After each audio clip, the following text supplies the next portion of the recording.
ആദ്യമൊക്കെ ഒരു 15,000 വാങ്ങി, 1-ാം തീയതി തരാമെന്ന് പറഞ്ഞു. 30-ാം തീയതി തന്നെ അങ്ങോട്ട് വിളിച്ചിട്ട് കൊടുത്തു. ഏത്? ഈ 15,000. രണ്ടാമത്തെ ഘട്ടം കടം വാങ്ങി, 25 വാങ്ങിയത്.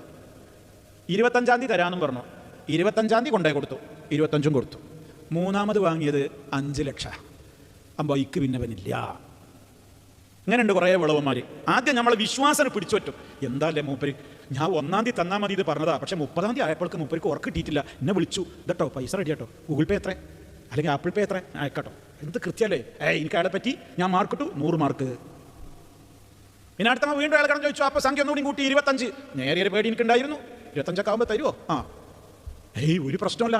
മൂപ്പര് 25-ാം തീയതി പറഞ്ഞത്. പിന്നെ 24-ാം തീയതി ഒന്നും വിളിച്ചില്ല, 25-ാം തീയതി കൃത്യമായിട്ട് തന്നു. ആള് ശുദ്ധനാ.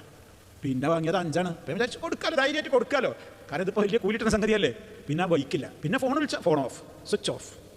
പിന്നെ അയാൾ ഒരു ബൈക്കും കാണാനില്ല. പിന്നെ അയാൾ എവിടെ തെരഞ്ഞാലും കാണാനില്ല. അങ്ങനെ അയാളോട് ഇനി അഥവാ കിട്ടിയാലോ നേരത്തെ പറഞ്ഞ എല്ലാ നുണയും പറയും. കണ്ടോ, ഇതാ ഹദ്ദത കദബ, അവൻ സംസാരിക്കും, നുണ പറയും. വാഴത, അവൻ പല വാഗ്ദത്തങ്ങൾ മാറ്റി മാറ്റി മാറ്റി പറയും. ഫാഖലഫ, അതൊക്കെ ലംഘിക്കും.